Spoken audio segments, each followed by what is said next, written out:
দুধ সাদা রঙের একটি দামি চারচাকা গাড়ি। সেই গাড়ির সামনের কাঁচে লাগানো পুলিশ স্টিকার। গাড়ির মাথার ওপরে রয়েছে নীল বাতি।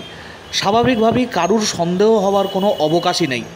অথচ গোপন সূত্রে খবর পেয়ে সেই রকম গাড়িটি তল্লাশি চালিয়ে পুলিশ উদ্ধার করল 100 কেজিরও বেশি গাঁজা। ঘটনাকে কেন্দ্র করে তীব্র আলোড়ন বর্ধমানে।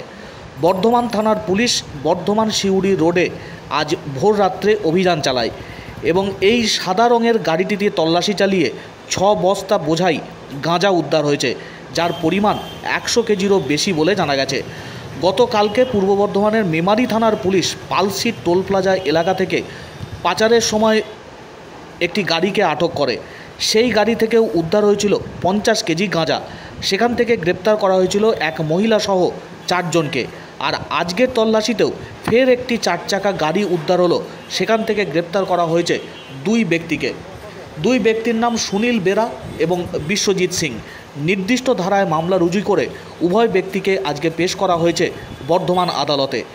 এই চক্রের সঙ্গে আর কারা কারা যুক্ত রয়েছে, আন্তঃরাজ্য পাচার চক্রের জাল কতদূর পর্যন্ত বিস্তৃত, সামগ্রিক বিষয় খতিয়ে দেখছেন তদন্তকারী পুলিশ আধিকারিকরা।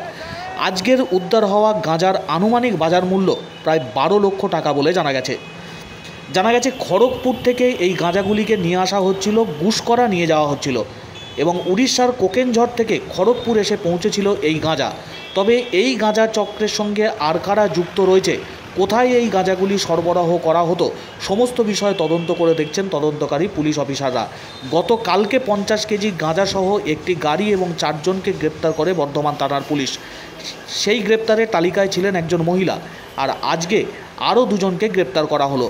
এই চক্রের সঙ্গে আর কারা কারা যুক্ত রয়েছে, সমস্ত বিষয় খতিয়ে দেখা হচ্ছে পুলিশের তরফ থেকে। নির্দিষ্ট ধারায় মামলা রুজু করে বর্ধমান আদালতে আজ পেশ করা হয়। হেফাজতে নিয়ে সামগ্রিক বিষয় সম্পর্কে আরও কিছু তথ্য অনুসন্ধান করছে বর্ধমান থানার পুলিশ। আমাদের বর্ধমান পুলিশের কাছে আমরা কিছুদিন ধরে একটা গাঁজা র্যাকেট ট্র্যাক করছিলাম। তো গতকাল আমরা একটা গাঁজা ধরেছি পালসি টোলের কাছে মেমারিতে, আন্ডার মেমারি থানা। আমরা 50 কেজি প্রায় গাঁজা ধরেছি। সেটা ম্যানুয়াল ইনফরমেশন ছিল, আমাদের ইনফরমেশন শেয়ার করেছিল আমাদেরকে বীরভূম পুলিশ। ওনাদের ইনফরমেশন ছিল, সেজন্য আমরা এখানে পালসি টোলে ধরতে পেরেছিলাম ওদেরকে। আজকেও আমরা সকালে এখানে বর্ধমান থানা এরিয়াতে আমরা 100 কেজি গাঁজা ধরেছি। এটাও আমাদের নিজের ইনফরমেশন ছিল, আমরা অনেকদিন ধরে ট্র্যাক করছিলাম। দুটো কেসেই যত গাঁজা এসছে সবার এই টোটাল গাঁজারই সোর্স ওড়িশা। আমরা এখন গতকাল 4 জনকে অ্যারেস্ট করেছিলাম, ওর মধ্যে থেকে একজন মহিলা ছিল। আজকে আমরা 2 জনকে অ্যারেস্ট করেছি। গতকাল একটা গাড়ি সিজ করেছি আমরা, আজকে একটা গাড়ি সিজ করেছি। তো এখন এদের এগেনস্ট স্পেসিফিক কেস হয়েছে, আমরা কাস্টডিতে নিয়েছি কি চেন খোঁজার জন্য কি কোথায় থেকে এসছে। দরকার পড়ে তো আমরা ওড়িশাতে রেড করব, তারপরে লিগ্যাল অ্যাকশন যা যা নেওয়ার আছে সেটা নেব। গতকাল ছিল 50 কেজি, আজকে 100 কেজি প্লাস গাঁজা সিজ হয়েছে। কাল যেটা আমরা কেস ধরেছি গাঁজা, সেটা যাচ্ছিল বীরভূম। আজকে সকালে ভোর দিকে যেটা ধরা হয়েছে সেটা আমাদের এখানে গুসকরাতে যাচ্ছিল। কোথায় থেকে আসছিল, কোথায় যাচ্ছিল, সেটা আমরা টোটাল সব কিছু ভেরিফাই করছি। যত লোক এই র্যাকেট মধ্যে ইনভলভ থাকবে সব লোককে আমরা অ্যারেস্ট করব। আজকে যেটা গাড়ি ছিল ওর মধ্যে পুলিশ লেখা ছিল, বাইরে একটা পুলিশ স্টিকার লাগানো ছিল।